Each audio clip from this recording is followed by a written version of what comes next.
Okay, cool. So I think we'll just go ahead and begin then. I think my volume seems to be okay from what I've gotten from my little test run there. So not really sure, what to expect from the call with it being our first one, but I'm happy to see that we had some people kind of turn out and want to participate in the discussion. Quick intro. The entire idea behind having these is to give the DAO and the greater Bancor community literally a stage to actually speak with one another about the things happening on governance. Sometimes it's nice to read through a thread and think through, all of the replies that you're reading and take extra time to formulate your own reply. And sometimes it's just really nice to jump on a call and actually speak to each other about whatever the topic at hand happens to be. Either way, it's something new. We're going to try. We'll see how it goes. If it's beneficial, we'll continue. And, we'll just kind of play it by ear. Anyway, so today's topic is burning vBNT versus BNT. It's been an ongoing discussion we've been having on discourse, on governance. And although a proposal was recently created, it was put on hold when two additional ideas were introduced, a sort of liquidity mining option as an incentive for BNT. State that. And then the second option, introduced was possibly continuing to not do anything and hold on to that BNT to put towards a possible use case, like a future DAO treasury, for example. I know part of this is speaking generally to the burning of vBNT versus BNT debate, while the other part is specific to the burning of accumulated V3 fees, but there's obviously an overlap there. So I definitely want to encourage everyone to participate in the conversation. Just raise your hand. I'll unmute you, speak your piece, and allow others to chime in. I'll leave everyone who requests to speak on stage and unmuted. But when you're finished speaking, just mute yourself again and just give everyone else the chance to kind of respond. I know that, I'm thinking that some of these discussions might get a little bit heated as we continue to do them, if we continue to do them, and the topics might get a little bit more controversial maybe.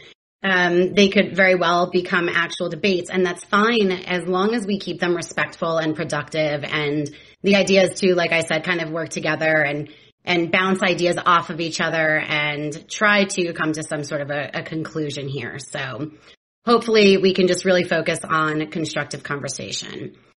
One last thing, if you are unable to speak or simply prefer not to, there's a stage calls channel under community. So you can ask your questions or put your comment there and I'll speak up on your behalf. Or I've got my Telegram open so you can DM me there also. And I'll go ahead and ask for you.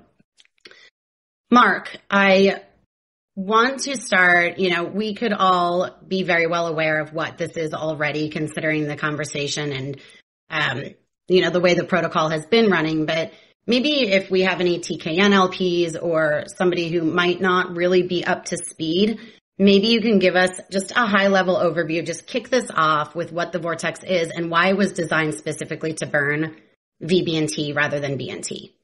Although, you know what? Wait a minute. Before you answer, I just want to just say this one last thing. This isn't meant to be an AMA or a Q&A with Mark. Like I mentioned earlier, this is really meant as a set place and day and time for the DAO kind of as a whole to just come together and ask each other these questions and pick brains and feed off of ideas and, just like I said, hopefully come to some sort of a closure to the ongoing discussion. So either way, please don't be shy. If you have something to say, you're definitely encouraged to say it. I think that's it from me. Mark, if you would, high level, what the Vortex is designed to burn vBNT versus BNT. Certainly. So the idea behind burning vBNT was essentially derived from the observation that derivatives of a token generally traded a discount compared to the token itself. So, if you have a look at, for example, wrapped staked ETH, it's always slightly less valuable than ETH itself. And so you could imagine that if it takes like one ETH to generate one wrapped stake ETH, and you're mission is to burn as much ETH as possible, then it might actually make sense to burn the wrap stake ETH, because that means that fewer people can then redeem that wrap stake ETH for the ETH that it represents. So burning a derivative or a wrap derivative of a token can actually be more cost effective than burning the token itself. And that was, this has been true for essentially all of vBNT and BNT's history. If you have a look at some of the early days, especially, vBNT was trading at, I think, like even 30% of BNT's value. And so because you need, BNT to create vBNT, or all of the vBNT in existence was produced by contributing BNT protocol. If you can then buy that vBNT at a discount, then you're effectively removing from the future supply a great deal more BNT than you would be able to with that same value. So, for example, let's say that vBNT is trading at a 50% discount compared to BNT, just to use some helpful numbers. If you have $1 of protocol fees that you want to then use to deflate the BNT supply, how best to do it? If you have that $1, maybe you spend it on BNT and you burn $1 worth of BNT, and that's fine. But if vBNT is 50 cents compared to $1 of BNT, then you can use that same dollar to purchase 2 vBNTs and burn those vBNTs instead. And because those 2 vBNTs can now never be used to redeem the underlying BNT, then you've actually burned essentially, you've burned BNT, or at least access to BNT, at an accelerated rate. And so in terms of, deflationary ability, burning vBNT, at the time that the vortex was created, was very obviously, a more efficient way to deflate the BNT supply. The reason we were doing that was because when BNT distribution was turned on, we needed a way to try and offset the insurance cost across the protocol in version 2.1. And so it was designed in such a way that even if the protocol fees aren't equal to the IL costs of running the insurance, then if we can accelerate that deflationary pressure by using a discounted wrapper, that we can help to make up that gap. So it was essentially just what is the most cost effective and fastest way to deflate the BNT supply, and burning a derivative was seen as a much more efficient way to do it. I think that's probably the highest level that I can review that process for. Okay, awesome, thanks. So, let me see. I am going to approve the 1JM to speak. You should, yep, there you go. Okay, go for it. Mark, how successful has been burning vBNT been up to this point? Pretty successful. Cool. I'd like to learn more about the reasoning behind the proposal to burn BNT instead, and what sort of advantages we would get over the successful vBNT burning that we've had up to now.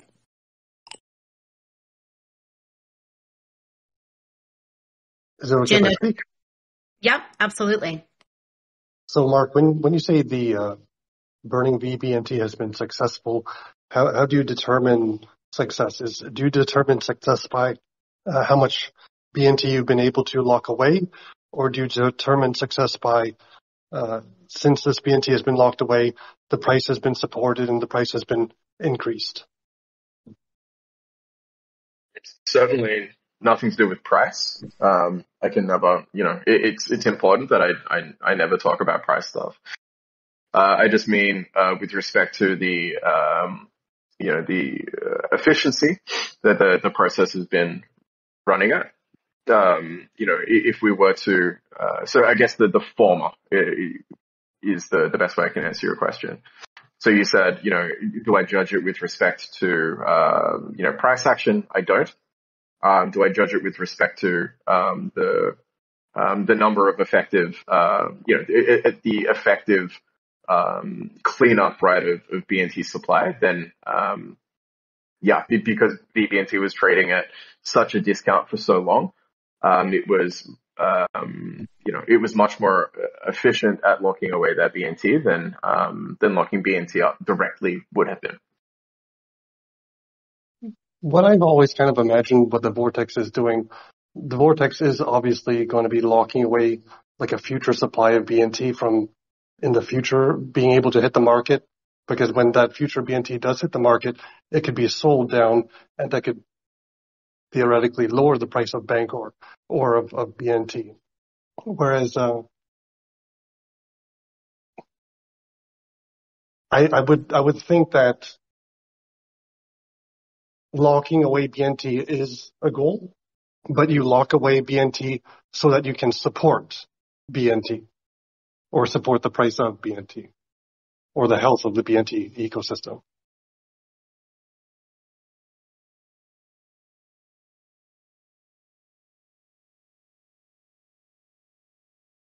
Who is that? Is that a question? No, yeah, it is. So I'm saying what's more important, the mechanism of locking away future BNT, or the result of locking away future BNT, which is supporting the price of BNT, because that's really what I would assume is the end goal. You lock away BNT so that future BNT cannot be sold onto the market. Correct? Well, what do you think? Yeah, that should be the goal. Your goal is I'm going to prevent, or the Vortex is going to lock away users' BNT so that in the future they cannot then withdraw that BNT and sell that BNT on the market. I think that's a reasonable assertion. Yeah. Can I ask Zeno? I got Zeno up here. I noticed in the governance thread that you had actually changed your mind, that you were more for burning vBNT, if I'm not mistaken, and correct me if I'm wrong, and then switch to BNT. And I feel like you might have something of value to add here. And since you're up on stage, I hope I'm not putting you on the spot. No, that's what I'm here for. Can you guys hear me all right? Yes. Excellent. The general take is slightly more nuanced than that, and I kind of want to expand the scope of the discussion because I'm not sure what we're exactly talking about.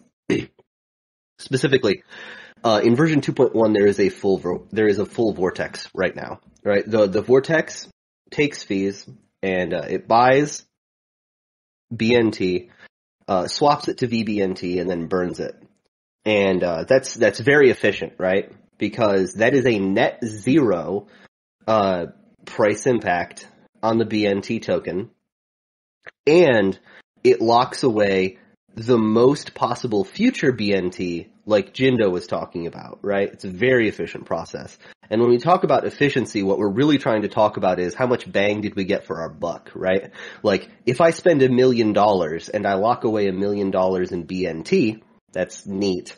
But what if I could spend $1 million and lock away $4 million in BNT? That would be considerably more efficient. And with regard to the Vortex in version 2.1, which does burn away vBNT, it has been very efficient over the long period. The discount that it's buying and burning vBNT at is exceptional. It's an extremely functional service, right? So then you've got the second part, which is how the Vortex, which is not a full Vortex on version 3 functions, right? Right now, when fees are taken to buy BNT, there is no process which swaps that to vBNT and then burns it, right? So we have a choice to make. We are sitting on, I think the number is 750,000 BNT in the version 3 contract specifically. It might be closer to 800K right now. Who cares? And we're locking up and we're gathering about 10,000 BNT a day. So now we have a question. What do we do with that specifically? And that's a harder thing to think about. That's a considerably more difficult task, because if we swap all of that to vBNT and burn it, it's going to have a very,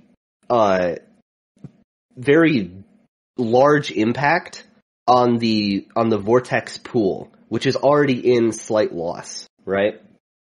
And if we burn it, if we send it to the actual burn address, right, nothing happens with respect to price.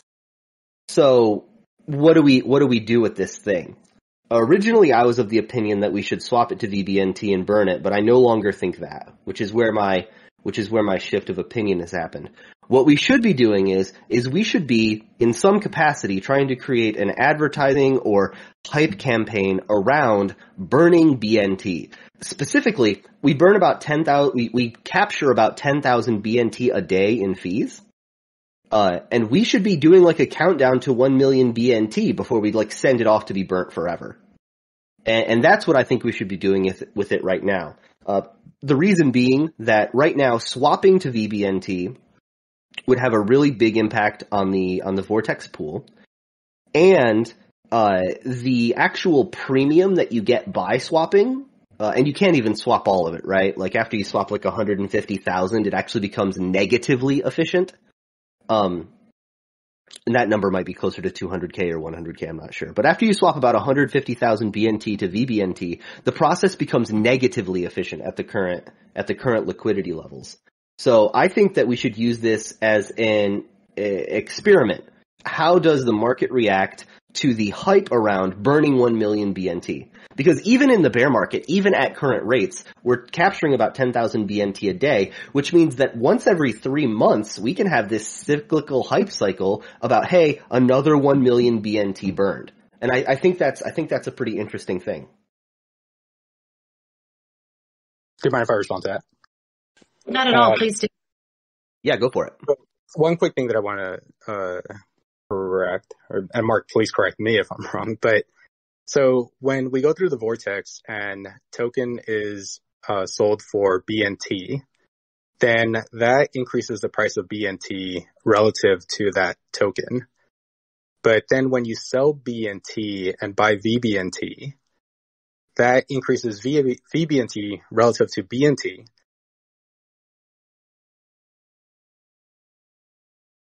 That's correct. It looked like you dropped from the call for a second. Zeno, in response to what... Does that have any negative impact on the price of BNT? If the price of BNT relative to vBNT increases and decreases, if you sell BNT for vBNT, does that affect the price of BNT dollar-wise? This is where it gets really hard to talk about without like a literal picture to look at. Because the creation of vBNT is dependent on the purchase and stake of BNT, the answer looks considerably more confusing, right? The short simplified version is that in version 2.1, when the fee is collected and it buys BNT and then immediately sells BNT for vBNT, that is a net zero price movement on BNT. And it simultaneously locks away BNT for the future forever at an increased efficient rate, right? We get more than our dollar locked away in the future. The version 3 Vortex does not do this instant swap. So now we've been accumulating all of this BNT, and if we mass dump it in a large amount, I am not sure what the ramifications of that will be. And furthermore, you definitely can't do all of it. Because if you go to the Vortex pool right now, it's like, okay, put in 700,000 BNT to vBNT right now. What's the slippage? It's probably gonna, I don't have it open. It's probably gonna be like 70%. Like, I think that's a reasonable guess. I think it'd be like 70%, slippage or something. And, you don't get nearly as much vBNT back to burn. So you can't burn all of it. That would just be a straight up bad idea. And I think that we are much better served by doing this kind of marketing experiment where we try and push a narrative around the protocol burning 1 million vBNT, 7 figures in vBNT, once a quarter. Or at the very least, at current rates, it'd be 3 times a year. So that's mostly what that's about. In version 2.1, it's a net zero effect because it's buying a smaller amount and, more importantly, swapping it instantly. And in version 3, the issue that we are kind of like having to discuss in more depth is what do we do with a large mass, a horde of BNT that has been collected over months? Sorry. Cool. I think these are two separate topics between what to do with V3 and what to do with V2.1. Can we get back to JM first before he dropped? I got You're there, but you're kind of cutting out a little bit. Try it again. Hello. Can you... Yeah.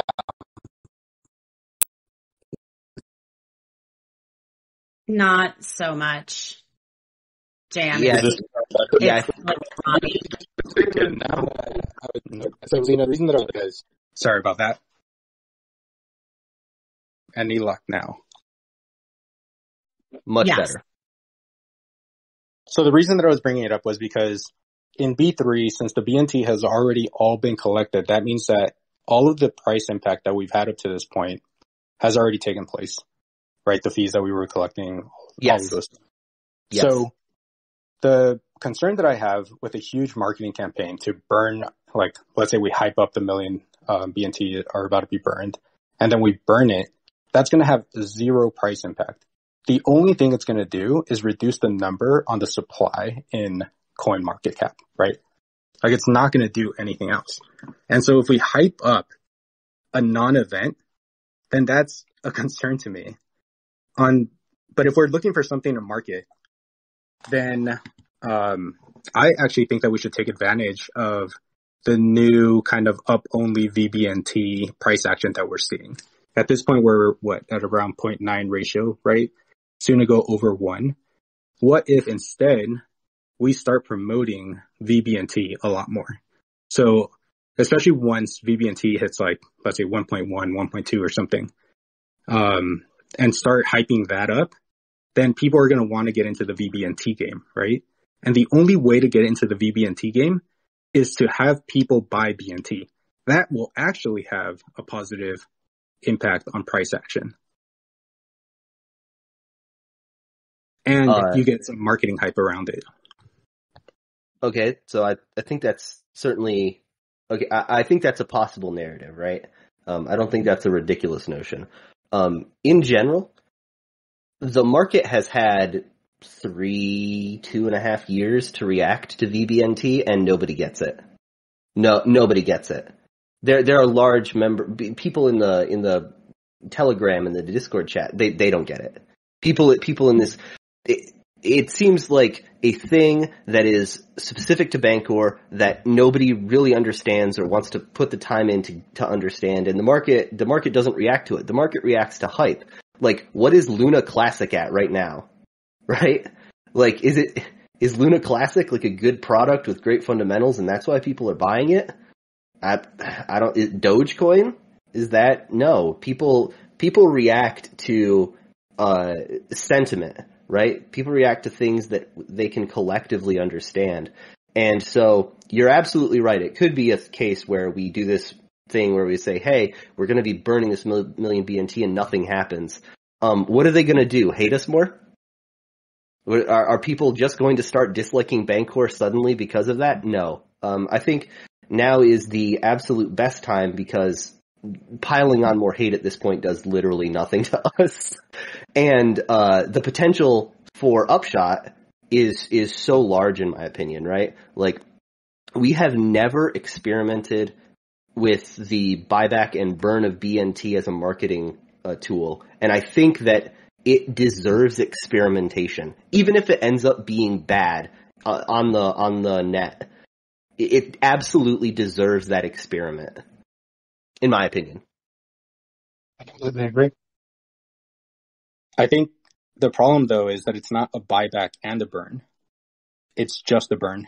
You already did the buyback. Which is why I also think that V2.1 should also be burning BNT. For future BNT purposes, it will continue to be a buyback and then burn, right? Like so the BNT is already being bought back, right? Like that's happening today in B3. In B3 specifically, which is a lot more fees than V2.1, we are only buying back BNT. We're not selling it to vBNT. vBNT is not being burned. So we're seeing exactly what happens when you only buy back BNT. And the answer is nothing. It's almost nothing because the supply is huge. It's 220 million or whatever that supply is, right? And burning a million supply isn't going to be a material like percentage either. It's what, 0.4% or something. But on the other hand, the supply of vBNT is extremely small. We see the price impact significantly. I disagree that we've seen vBNT behave and how the market reacts to it over the last 2 or 3 years. And the reason is because of liquidity mining. It was too easy to get more and more vBNT. But that's gone now. The only way to get vBNT is by buying BNT and staking it. And so the vBNT of today, the one that's moved up from 0.28 to 0.9 in the last couple of months, is a very different beast than what we had over the last year or 2 years. I completely agree. I think everything that you're saying is totally right.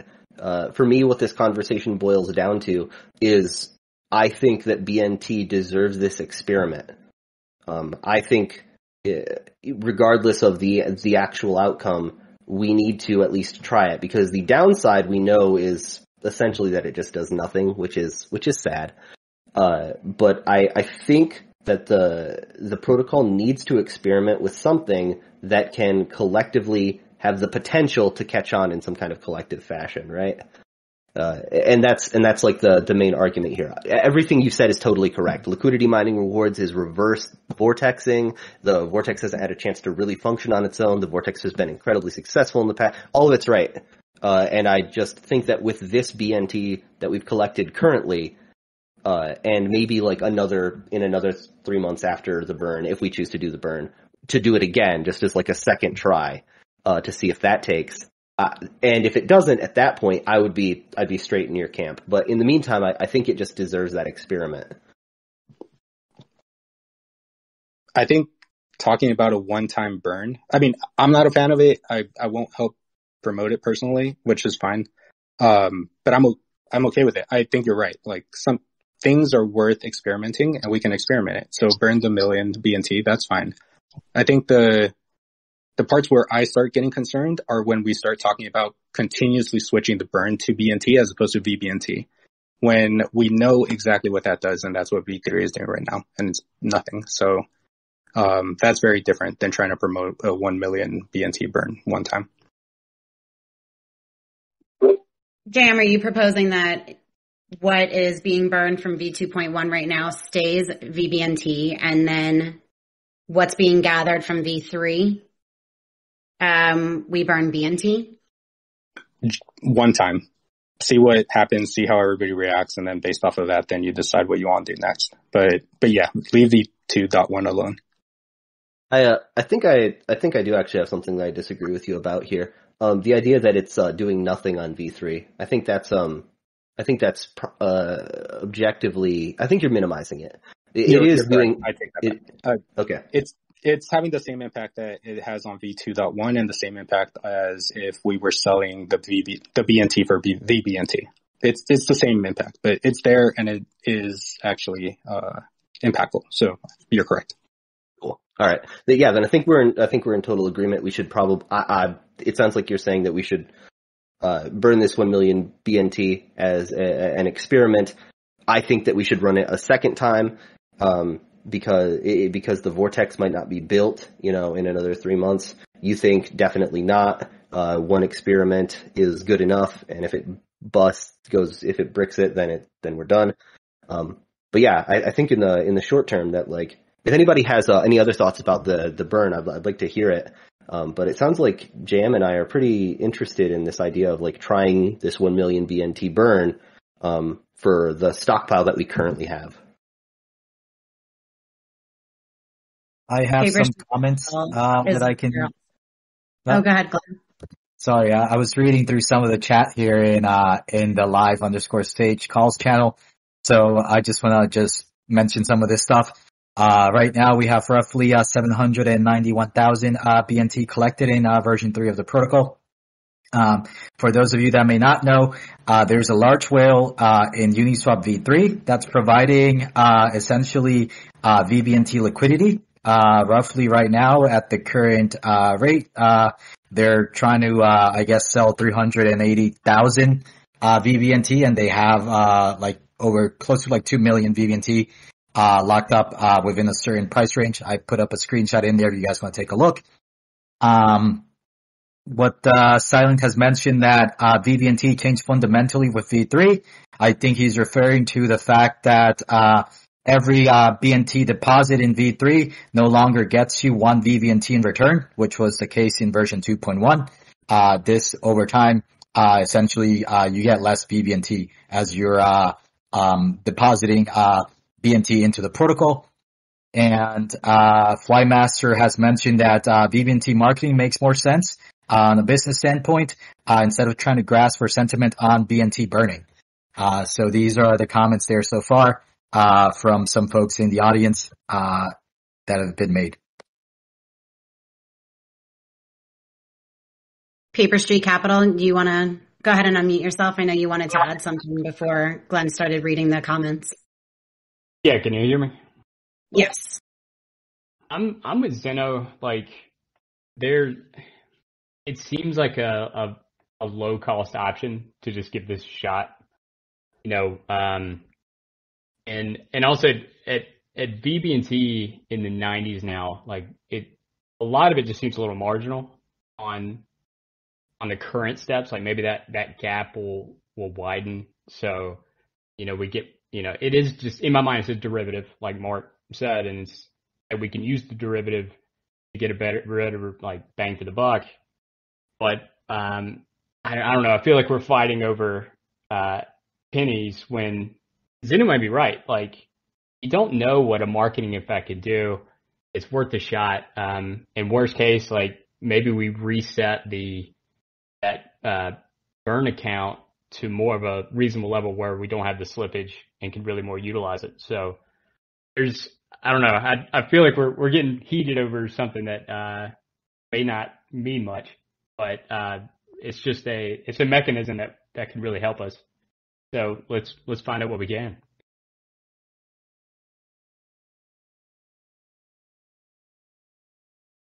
Thank you. I don't know if anybody up on the stage has a response to that. It seemed like everybody up here at least kind of came to a sort of somewhat of an agreement of burning BNT, but I know that some of our members in the audience feel like vBNT would be a better option. Does anybody want to come up and actually speak to it? Okay, then I guess my next question for the ones that are up here then, obviously, Zeno, I noticed how you ran some numbers and you had mentioned it earlier. You had posted them to governance, in terms of slippage and how to get the most bang for our buck and all of that, how to get the most. No, we're doing BNT directly. So I guess then it would just be sort of an implementation, the Vortex actually going live for V3 would be the next step. Right? Yeah, it depends on where you want to, point development time, right? Do we think it's valuable enough in terms of development time to finish the version 3 Vortex with this, instant swap burn feature? Would you rather have that directed somewhere else? So looking at the numbers, right now, if you took 800,000 BNT and you swapped it, in our protocol, you'd get 553,000 vBNT. So you'd be spending 800,000 BNT to lock up 550,000 BNT. That's not efficient. That seems like a mistake. And it's like 40% slippage, right? So I was pretty off on the slippage earlier. But yeah, I generally don't think that the development time for finishing the V3 Vortex is as important as some of the other things that are pretty unrelated to this topic right now that we've talked about, that are like fee generating mechanisms, or some of the things that have been going on in the Telegram about future development. I guess I have a question. Maybe this is for Mark, but let's say we continue on the trajectory of burning vBNT. Is there a point in time where it's no longer like economical, where it doesn't make sense to burn vBNT? And like, how does one go about like making that calculation? Yeah. So the point at which it's no longer economical is when the vBNT price and the BNT price are essentially equal. It's essentially what Zeno pointed out. So if you could, once vBNT is worth more than BNT, the efficiency becomes negative. And so at that stage, it's essentially better to burn BNT. If your objective is to burn as much BNT as possible, then when the price of vBNT is higher than BNT, then all you're doing is opening up a type of arbitrage opportunity. And I think, as has already been discussed here, it's not as simple. So it's actually not necessarily a one-to-one correlation anymore, because we need to have a look at the rate that vBNT is generated with respect to BNT deposits on version 3, and I'm not sure what that is at the moment. But yeah, that's basically the tipping point. So you could argue very easily that if you trade up to that arbitrage price, then your efficiency is greater than Unity. But anything over that, the efficiency starts to drop pretty quickly. I see. So someone at that point in time can, I guess, arbitrage this back down, right, by essentially buying BNT, right, locking it into the protocol, getting some vBNT, and then swapping that via this pool, right, at the detriment to us, essentially, right, because we're opening up this arbitrage opportunity, which they're going to profit from, right? So I guess my point is that it wouldn't make sense for us to get to that point. Like, we should stop before it even gets there, right? Doesn't that increase the price of BNT but decrease the price of vBNT?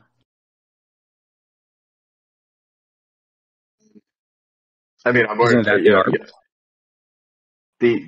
exactly. The ARB is, so let's say, for example, we have a situation where on the liquidity pool for vBNT, you can trade vBNT for 2 BNTs, right? So like, assume that the price of vBNT is double that of BNT. What someone could do then is purchase from the market one BNT, stake it in the protocol for 1 vBNT, and then swap that vBNT for 2 BNTs, right? So essentially, you've got a free way to transform 1 BNT into 2 BNTs, right? With this exaggerated example. And so, yeah, you do with that information as you want. You could say that in that particular situation, depending on how you define circulating supply, which is a very unhelpful term, in my opinion, but you basically create a situation where an arbitrager let's do it another way. They swap USDC into BNT, stake the BNT, receive the vBNT, swap the vBNT back to BNT, and then sell that back to USDC. In that situation, because the amount of USDC that went in is smaller than the amount of USDC going out, then the relative ratio of USDC to BNT on its liquidity pool would mean that BNT becomes devalued through that arbitrage.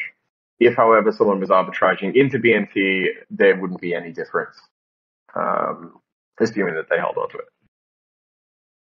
Yeah, that's a great point. So then we should only bring the ratio up to the efficiency metric of 1 to 1, and then just burn BNT directly. Depending on your but it's not objective, a 1-to-1 ratio, right?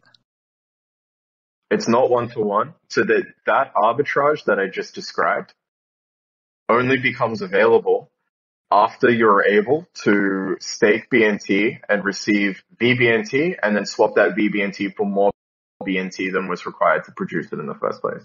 And I'm not speaking about this with regards to price impact. I need to make that absolutely clear. I'm just pointing out that how such an opportunity can be seized by someone who is profit motivated.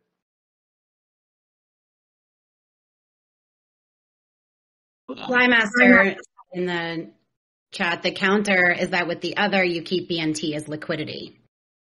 And Silence said, well, he's directing a question to Mark, if I may. If the point was not leveraged.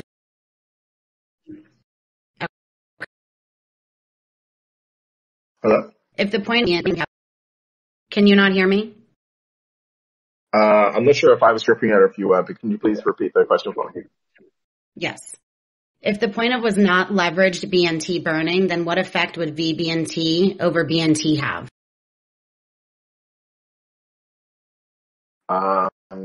If the point was not leveraged, yeah, that's a good question. It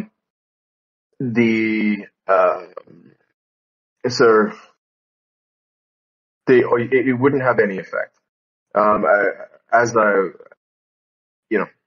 The original Vortex proposal, which was, I think, BIP 9, if anyone wants to look at it, you can show that the price of vBNT can never be above its arbitrage value precisely because of that mechanism. And so the point of burning vBNT at that stage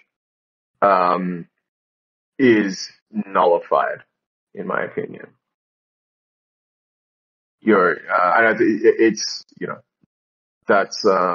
I refer to Zeno here, and the point that he made earlier is that if your objective is to remove a certain amount of BNT from the circulating supply or from the economic supply or whatever we want to define it as, then if you're opening up an opportunity that way, then it actually has detrimental effects rather than positive ones. And so, yeah, I mean,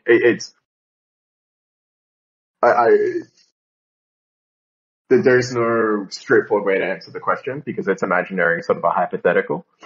That if it's not leverage burning, then what is it? The answer is that there is no answer. The purpose was always leverage burning.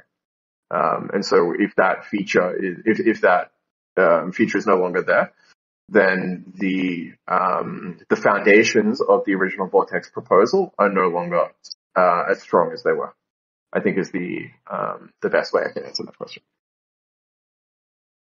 Okay. And just to be clear too, I know I said in the beginning, I know we have a lot of questions that we're directing at you, Mark, and I don't want it to just be like an AMA, like Q&A for you. But, so when I ask these questions, I want it to be as if they're up on the stage and they're kind of directed towards everybody. If you have something to add to it, like, please do. David Meister, you have not been able to. You're up here. If you want to mute yourself, please do. Yeah, I just had a question because we talk about burning the BNT. Like, there's actually BNT in a lot of different places around the protocol. And we're bringing in fees, and then they sort of this is in version 3, they sort of get set to the side. And then we're like, oh, we can't touch the vBNT because the pool's full, right? But what would the effect be of burning BNT from somewhere else? Like, for example, burning the BNT out of the vBNT pool, which would move the ratio back down. And then we could use the fees that we accrued to buy the vBNT, which would move the ratio back up. So maybe the final price would, I don't know, or potentially using the BNT that we've been taking in the fees and then burning out of pools that are in surplus, and then somehow using it to redirect things to pools that are in deficit, to sort of like realign our index back towards better performing tokens? That was kind of a long question, but basically the gist of it is like, can the burning of BNT come from somewhere other than where the fees are currently located, and then the fees can be used to sort of backfill it afterwards?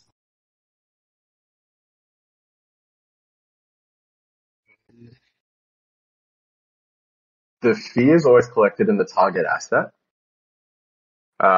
So if we, if let's imagine a BNT TKN pool. If someone trades BNT for TKN, then the fee is collected in TKN. If someone trades TKN to BNT, then the fee is collected in BNT. In version 3, when the fee is collected in TKN, or at least the protocol component, it's actually traded back atomically for BNT in the same trade. In version 2.1, the TKN and BNT both collect in an external wallet, and the TKNs are swapped in a more sort of like all at once sort of mechanism at some point in the future when someone triggers that mechanism. The BNT origin is necessarily going to be the pair that it was collected in. For example, I can't imagine a way other than using an external resource, which I guess is one way that you could progress this discussion. That if you collected a fee in, let's say, TKN1, but you wanted to swap it into TKN2 somewhere else, and then swap TKN2 into BNT, that can't be done within the network because everything is paired with the same numeraire. But if you wanted to skip the BNT numeraire and realize the value between them, then that's it's not impossible. It's just go ahead. Yeah, I think maybe so. I'm actually suggesting a burn without an associated trade before the trade. So once we have this, we have BNT like accumulating at the moment. So say there's equal amounts of BNT and vBNT on that curve, then the price is 1, like the ratio is 1.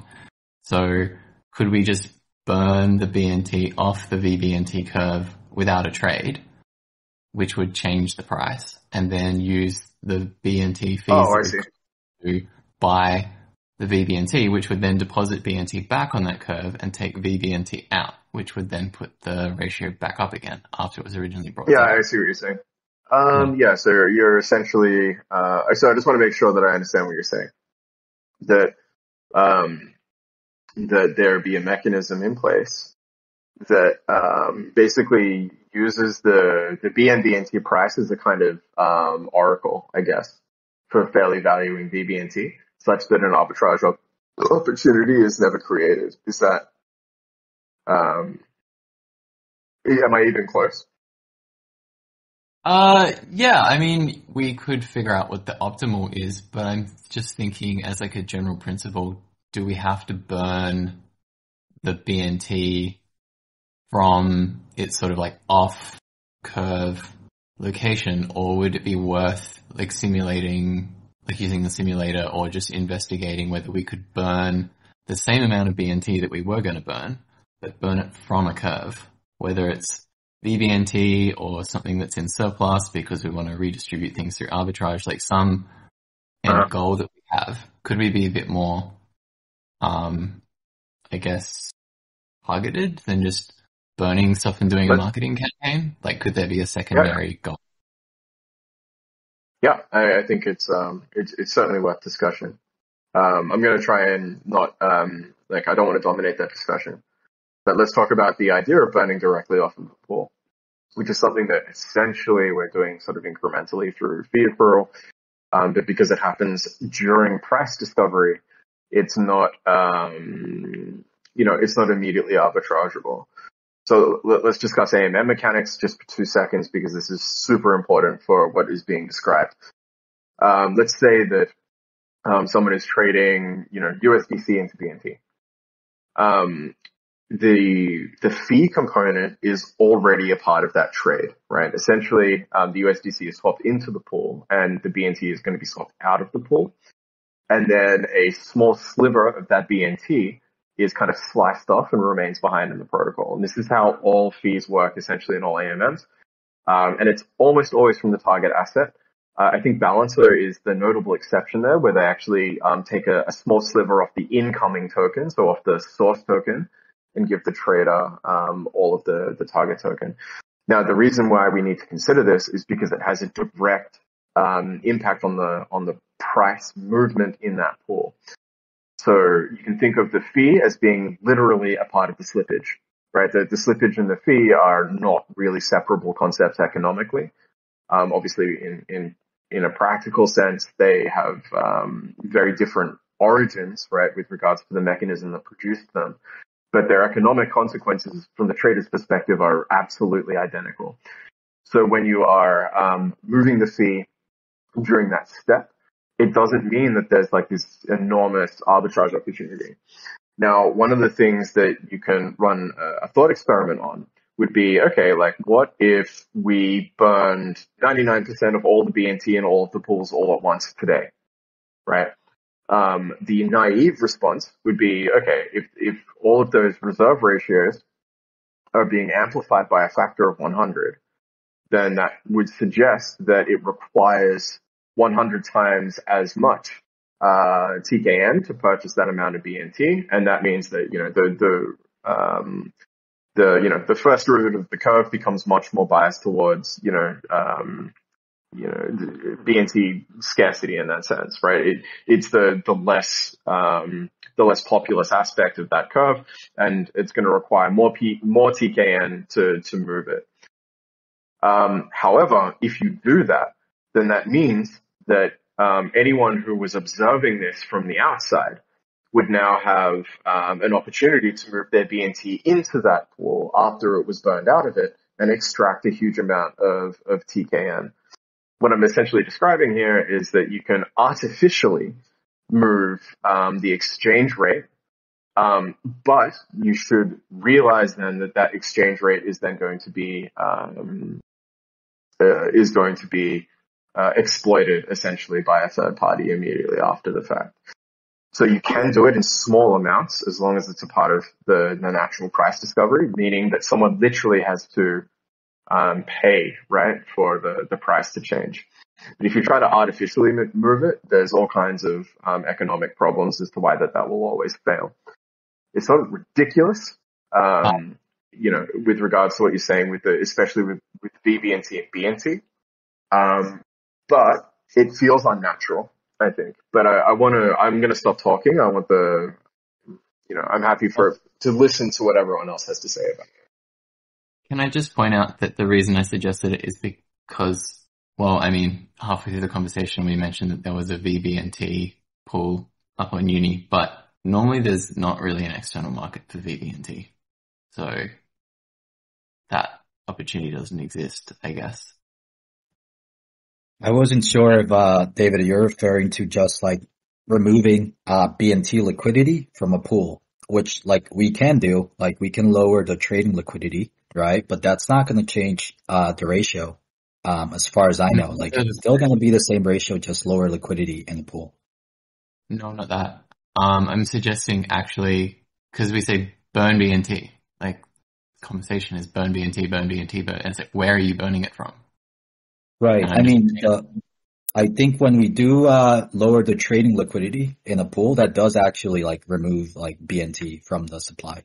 And it's the opposite effect, right? If we are adding trading liquidity, we're essentially creating new BNT. No, I'm saying keep all of the vBNT still on the curve, but just burn the BNT. So I think I know what you're after. Yeah. Like, you're affecting the ratio, so you're creating leverage. You're creating a more leveraged vBNT if you're burning BNT off of that curve. Like, I see what you're saying. It's really creative. Like, I'm sure I don't understand the mechanics, but I think I see what you're after. It's like, by burning that specific BNT, you create an environment where we can further leverage vBNT. is this more targeted? If that's kind of more what you're after. I'm saying it as a direct response to the idea that there's no more leverage left. So why don't we just burn it to give ourselves more leverage, then use this 700,000, 800,000 BNT we have to just use the leverage, do it atomically so there's no arbitrage opportunity. It's all in the same transaction. Like, what does that do? Do we get our leverage back? So I want to tell you guys a story from the early days of AMMs and tax tokens, right? Or reflection tokens. I think it's not it seems to be a less common term these days, but I still refer to them that way. There was a situation, I can't remember the token, but they had a liquidity pool in Uniswap V1, I think. So they had their token versus ETH. They had some sort of liquidity distribution, where, a bunch of people got a hold of this reflection token. And there was a problem with the mechanism that caused the reflection. And so the idea here was that, it was meant to be a token that always went up in value, that always had a better exchange rate versus ETH.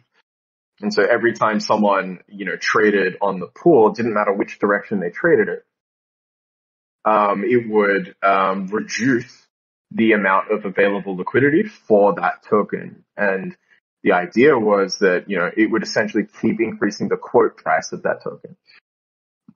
And so something went wrong, and it ended up burning a very, very large amount of that token off of the pool. Now, if you think about what that does to the K value of a pool, right? It means that the actual, the effective liquidity for that token just went down. But it also meant that the amount of ETH that you could swap per token went up massively. And so after this thing happened, the price chart spiked, right, in the positive direction, and then immediately came back down to where it was.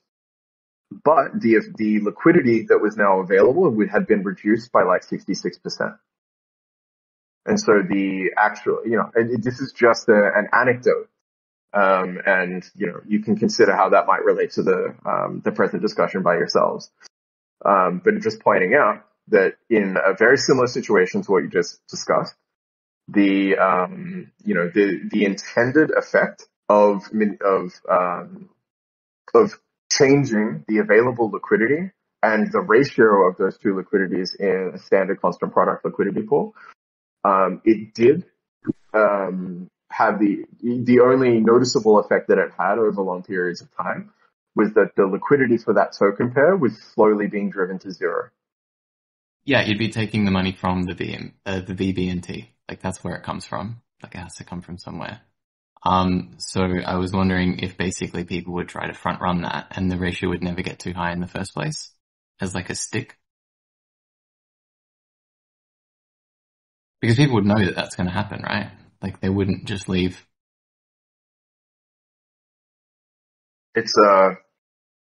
I think that it is very, very likely that whatever the decision is, because we have to trigger this thing at a contract level, that it's going to be broadcast, right? Very, very wide. I expect all of the MEV bots will be watching very, very closely.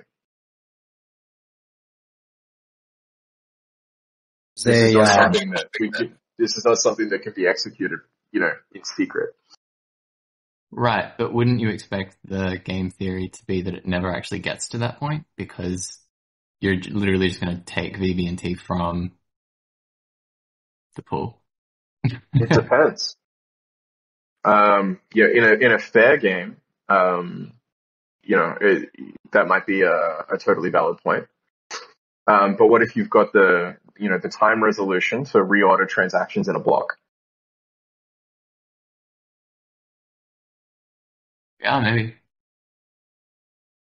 I was thinking of it happening over a much longer time period than one block.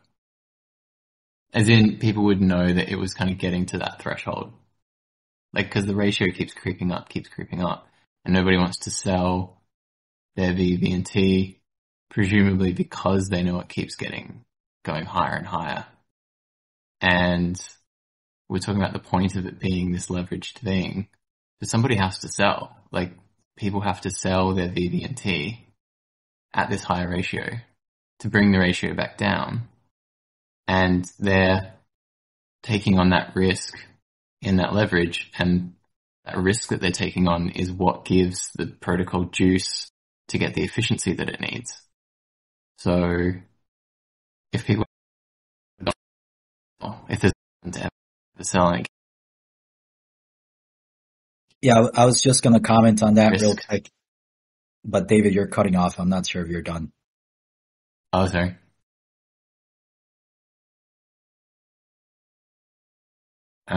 I was just wondering, like, if BBNT is supposed to be leveraged, why would anybody ever sell it if it just keeps going up and then we stop doing anything with it?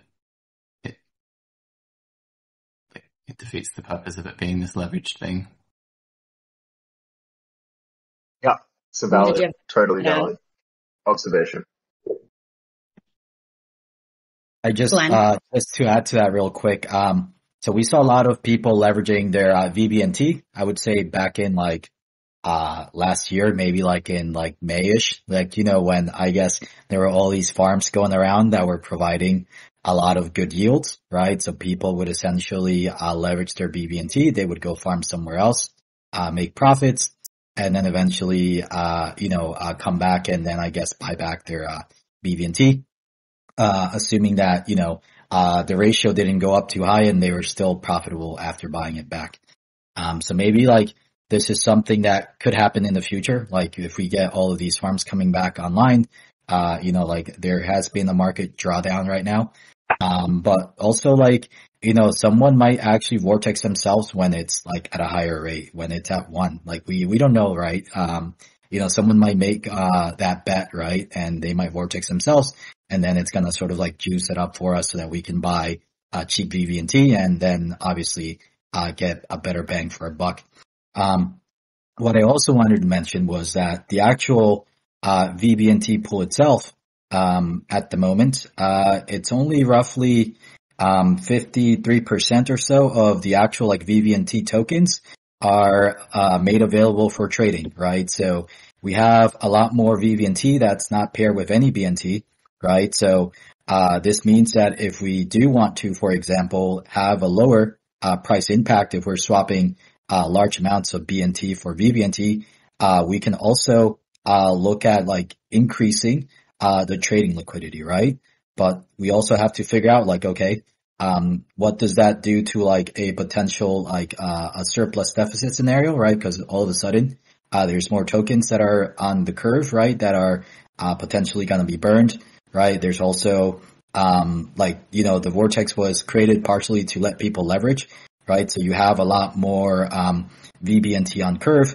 Like people can now have, I guess, leverage with less price impact. So there's like all these other like considerations that we should have to like take into account if we do want to do that. So just wanted to point that out. And I shared the screenshot in the live stage calls if you guys want to take a look at some of that information. Yeah, it should be definitely worth noting that the vortex ratio serves the utilitarian purpose in allowing people to take out loans, right? Like zero price impact on BNT loans, It's like if a person wants to have access to that service, why not give it to them? The ratio here, the higher it goes for vBNT, it's like you get more and more access to more and more capital. The bigger the ratio goes when you stake BNT. It's like if you need it and you don't want to sell or you want to take advantage of something or some short-term price action, right? Like, is that the way that I tend to want to handle things with leverage or taking out loans? No, not particularly, but it's definitely a massive market. Like there are so many places that make an absolute killing off of this idea. And when people, are put into this situation where it costs them more money to buy back their position than their position is worth, they're essentially just being liquidated, right? They shorted the protocol and they got liquidated. So people who want to long BNT can just buy it and stake it, and people who want to short it can take out a loan and risk liquidation, right? But it serves this dual purpose. It's a very good system when you're able to take out a loan on your asset in the native protocol that you've invested that asset in.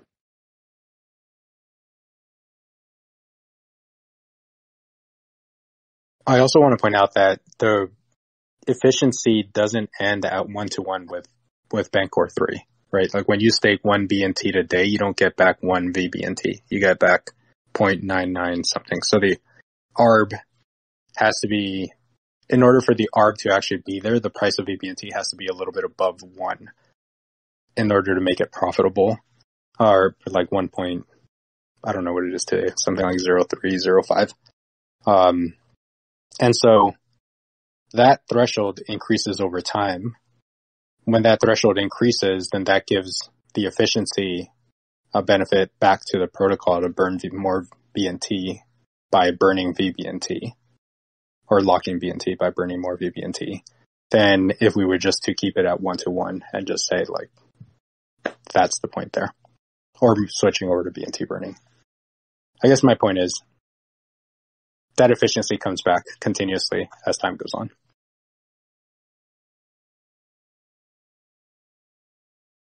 Hey, can you guys hear me? Yes. Yep. What about the counter argument that BNT burning reduces supply?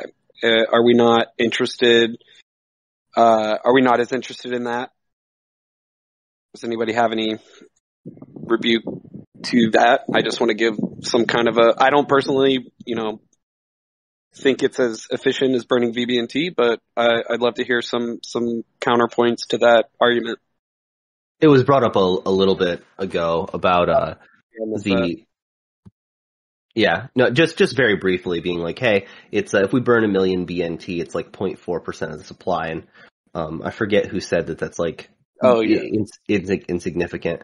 But like, I generally still think it's a worthwhile thing for people to be able to look at the BNT circulating supply chart or BNT's total supply chart and just see that it's going down as a function of time. Like that's like one of the major appeals of like the Ethereum maximalist moonshot ETH to 10K narratives, right? It's like, oh, ETH's deflationary. It's going to be worth $10,000. And I don't know, maybe they're right. In which case we should look at it and experiment with it. Yeah. I mean, I think our supply is down to around 200 million. I believe when June 19th pause happened, it was as high as, I don't know, 230, 240. So I think a lot of that has to do with withdrawals, and all that, but it could be interesting to see, some deflationary pressure, put on the supply since, the supply got inflated so much over the last, 6 or 9 months. Theoretically, price increases from deflationary pressure doesn't come from a supply number going down, but instead coming from the asset being harder to access, right? If you don't have access to ETH or BNT in order to sell it, then you can't bring the price down, and so there's upward price pressure. That lack of access exists when you burn vBNT. You're locking BNT. Yes, the supply number isn't going down, but you're still restricting people from being able to sell BNT in the future. And so it should put upward pressure. And so I guess my point is, we're not, by moving to burning BNT directly, you're not becoming more deflationary than what we're doing today by burning vBNT. Actually, it'll be less because it won't be as efficient. Yeah, that makes perfect sense. I mean, I honestly, I think it's more of like a simpleton's, approach to creating a bull narrative or something. Supply go down, that makes the speculative asset better. But yeah, I totally hear you, JM, and I think that makes a lot of sense. Why not market the shit out of actually having an up-only token for the first time ever in Bancor's history? I don't think Explain. so. Why don't, if we're looking for like a marketing opportunity, get people excited about something, then vBNT is like an up-only token right now, right? Why don't we promote that and get more people excited about getting into the vBNT game? And the only way to get into the vBNT game is by buying BNT first. Like, why don't we hype that up if we're looking for something to get people excited about? Well, you can buy vBNT right now without having to buy BNT and stake it, right? Only from that small Uniswap pool, but let's say that pool doesn't exist. If you're buying vBNT directly on Bancor, like with USDT, you first have to buy BNT, and then BNT gets sold off into vBNT, and that's a positive price action versus USDT for BNT. Even if you buy it on Uniswap, then the ratios between what's on Bancor and Uniswap are a little bit different, and so they have to get ARB together, and so it'll still be an increase in BNT price action there. So getting people into the vBNT game is positive for BNT. I think in regards to the first part of your question, I don't think that that's something that can actually be done, is marketing something like that. You know, as careful as everybody is, like there is zero price discussion sort of conversation that can happen. So I don't think that that's something that, Mark, you unmuted yourself. Go ahead. I mean, community members can sort of, people on Twitter and just posting on Discord and whatever, it can, there's no, I just don't want anyone to think they're being censored, right, with what Jen said. It's not, Oh, no. That's all I wanted to say. Go ahead, finish what you were saying. Can say, if people, I just don't want anyone to think that they can't, that they're being told what they can and can't say. That's not absolutely thank not you what for Jen clarifying. Jen is not saying that. No, I'm saying that I can't say it that. And to be fair, like, when you're involved in virtually any company, public or otherwise, like, that's just kind of the rules of the game. Regulations are pretty tight on that. So just to piggyback on what Mark's saying, like, this is a industry standard. That's fine. I was saying it. I'm not part of Bancor. I was hyping it up for B3 into the launch. And then I had to stop because all these conversations about burning BNT directly or the B3 vortex not being turned on, possibility, you can't promote it anymore. But everything that I was saying going into the B3 launch, unfortunately the BNT price hasn't supported it, but the ratio number has gone up the way that it was being promoted and will only continue to do so. And it is something that is hypeable, something that people were excited about.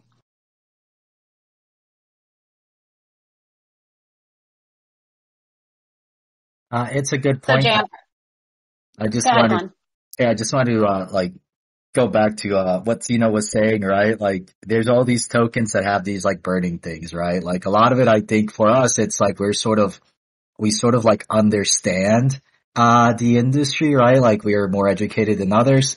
There's like silly things that people do with like some of these tokens, right? They like quote unquote burn large supply to Vitalik by sending it to him. So it's ridiculous, right? But there is like maybe like I do see what the other side is saying, right? Where they're talking about like sometimes like there are like these psychological things, right? Like there is like unit bias. It's very real, right? Like some people think that having like 1 million something of quantity of something that's worth like 0.000 whatever cents, right?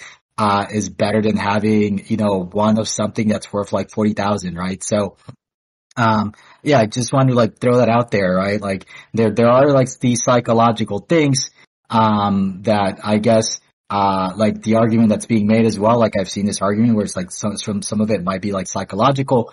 And that is like, a very like real, like a human thing, right? Maybe not for us, but for like people outside, out there that might not be as educated as we are.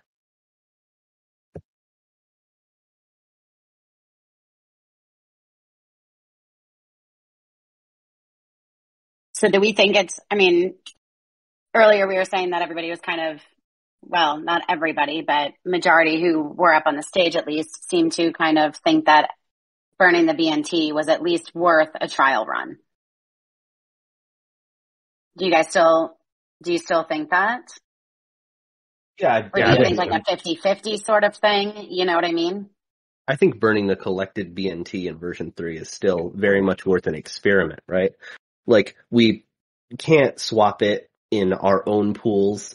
Maybe we use the Uni V3 pool. Like, I finally actually looked at that, and it's like the Uni V3 pool could do like 800k BNT into 890k vBNT. So that's like an interesting idea, but I in general just no. I'd rather just not do that. I'd rather try this new thing.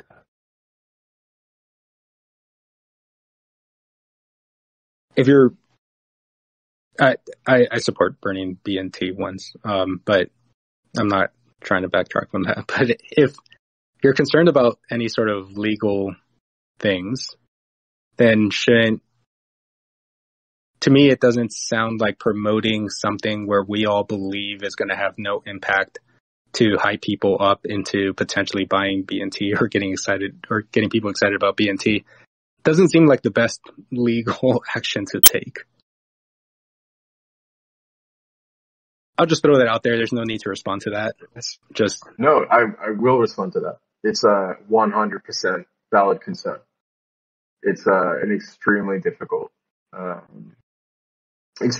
situation. And, for all of the reasons that I'm sure everyone's already aware of, it's something that, it's really what the community believes in and what they want to say and do that will, drive that narrative if they choose to drive it. So yeah, it's,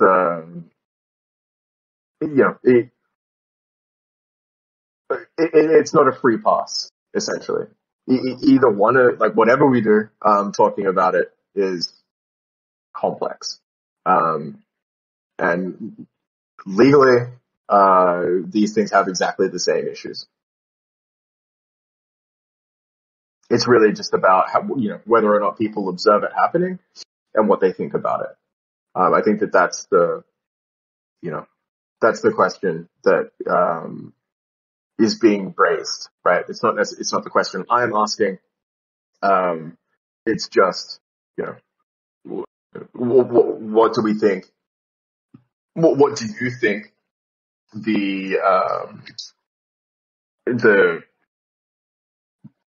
what do you think is going to have the outcome that you want? Or what do you think is more likely to have the outcome that you want? I think it's worth pointing out that if you just Google Crow burn, like CRO burn, like your first article is going to be from crypto.com being like, hey guys, look at us burning 70 billion CRO tokens, right? Like I don't think there's anything wrong with, like, crypto.com understands that people like this idea. Like, did they buy those 70 billion tokens? No, they had them as a part of, I think it was their launch, right? I'm not rereading the article. And they just burned them in order to create hype, because that's what you can just do. It's just a marketing tool. In nowhere are they saying, oh, and this will cause Crow to be $10 trillion. No, you don't have to say that. People like it. Give them what they want. At least try it once is the general opinion. But I don't really think there's much legal concern to be had about saying, hey, we chose to burn 1 million BNT. Here's about when it's going to happen, and here's the schedule, right? Isn't that cool? And let people run with that as a narrative, right? Like, that's interesting. And to piggyback on what Glenn had mentioned, like, it's a strange psychological effect, whether it was, well, I own 1 million of these coins, if it goes to $1 or whatever. There's something to a burn. It's just it's in the zeitgeist in this space. And I think, it sounds like we all kind of agree on this. Like, it's worth an experiment. And if it goes nowhere, it goes nowhere. And it's fine. But what if we find that it works pretty well, just attracting positive attention? And like Zeno started off with, it's like, what are they going to do, hate us more? Like, they left us no room but to do like interesting things because we have no downside. So anyway, I just wanted to also reiterate, like, this is really useful, just these discussions outside of governance. Governance is great, but this is like very concentrated, like we're hammering things out. So I'm really wanted to thank everybody for just being here. Like, this is really useful. Yeah, I agree. I look forward to doing this more in the future. So I feel like at this point we're just like, are we just lacking a proposal then? Well, what's the proposal? To do nothing? What is the proposal to do nothing? Because I think we're... Or to or to burn the BNT? To try it? Maybe just as simple as... million BNT burn. Yeah. Yes or no, it hits a million. It's a one-time. Yeah, it's a one-time thing. We wait until it hits a million and we burn it. We see what happens and we go from there. I mean, granted, it would take the dev work, so we can't say, we're going to commit to this 1 million and without speaking to any of the devs and seeing if this is even feasible, right? But I feel like those are the two things that we're kind of like, we came to that conclusion throughout the call. Like we all kind of support at least just seeing what happens if we burn it. 1 million is kind of a cool milestone. We can all at least agree on that, right? Sure. We've been having this discussion for this long and we haven't actually had like any sort of a proposal, but I feel like we're kind of actually gaining ground now. It's just a matter of finding out, how long it would take to actually get the Vortex on V3 to be live, and can it be done before we hit that 1 million if we continue collecting at the rate that we are. Which would be about 20 days. Okay. That's the part that confuses me a bit. What do you mean by the Vortex being live? Do you just mean for that one-time burn? The Vortex has two parts, the collection mechanism and the swap and burn vBNT mechanism. For sending just the BNT that we've already collected to the burn address, I assume that's essentially a 0.0 second development time thing. It's just like DAO multisig sends it. Probably, actually. Yeah. But for the development of the actual swap to vBNT and burn, which is not what we would be doing, I have no idea what the time frame is on that. But in general, well, I can clarify. So finally, something I can talk about. Cool. That development process, it's not just sending it to the burn address. Remember, there's a bunch of things that piggyback off of it. And this is why it's been, why it's taken longer than it did on version 2.1. Because the Vortex is also what distributes like things like auto compounding rewards, and it does a couple of other sort of housekeeping operations at the same time. And so that's why that contract had to be sort of carefully audited. And it also has an integration with Chainlink. And so there are various things there that I just wanted to I don't mean that you were doing it deliberately, but just don't downplay the complexity of it. It wasn't as simple as why don't we just like send it to the burn address? There are a whole bunch of other sort of little loose ends there that the Vortex is responsible for. And so that's why it's slightly more complicated development process than just adding a single burn function, which obviously would have taken 0.01 seconds. But for the rest of those like housekeeping operations, slightly more complicated. So, Mark, if the auto compounding rewards are live, right?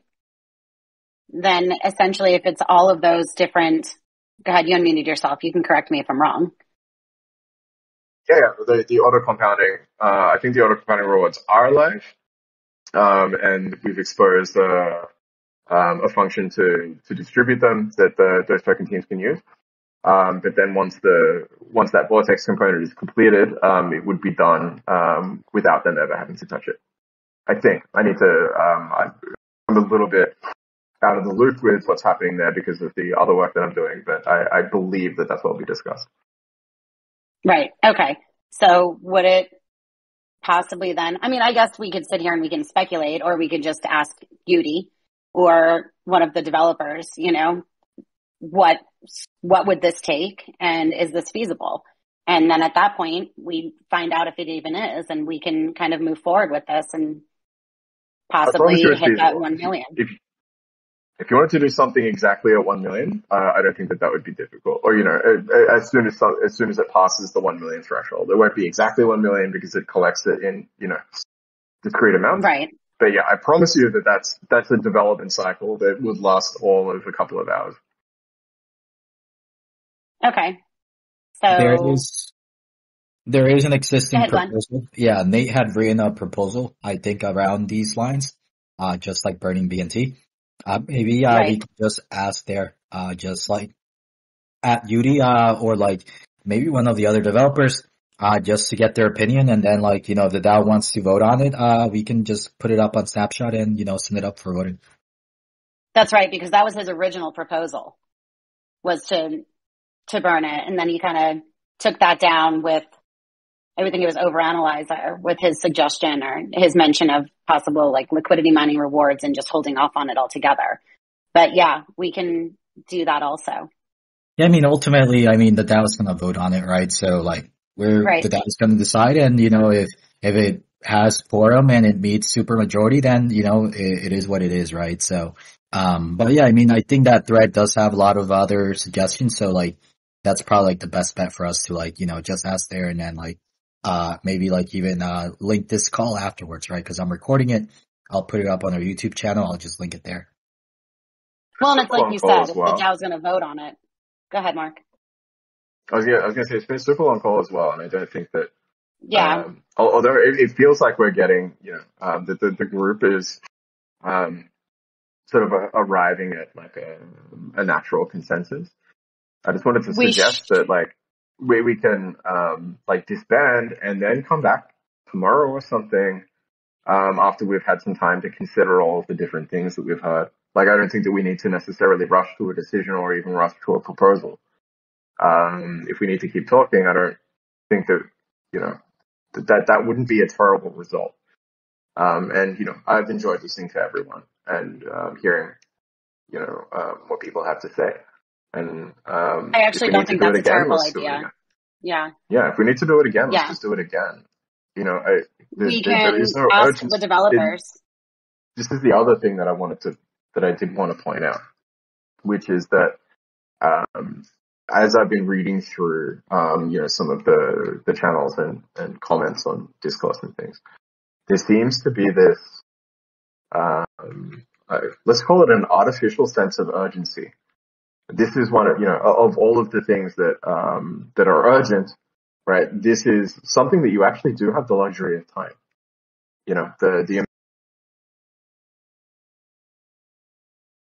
You cut out, Mark. I heard luxury of time. Was it just me? No, he's no longer. I can't hear him anymore. I think what Mark is saying though is that with everything that's going on right now, this is something that can wait. And at the same time, I see it's also something that has been drawn out. So we don't need to rush it, like Mark is saying. We can continue this on Nate's proposal, like Glenn had mentioned. We can tag Yudi or one of the other developers and we can find out if this is actually done. But either way, we can continue the conversation there. And if we want to get together again tomorrow, then yes. Yeah, exactly. Exactly what Jen said. Just that I don't think that we need to rush to a decision right now, like today. And if we want to come back tomorrow and see how we all feel then, I think that would be a totally healthy way to go about deciding what should go into that proposal. Sounds good. Cool. Well, then I guess we'll just create another stage for tomorrow. Then we'll continue the conversation if we want to. You guys can ping me and let me know, and I'll be here to start it. So yeah, thanks everybody. Appreciate it. This was really helpful. Thank you guys. It was super helpful. Appreciate everybody for joining. Thanks, Mark. Thank you guys. Thanks, we'll circle back. Thanks. Thank you, everyone. Thanks.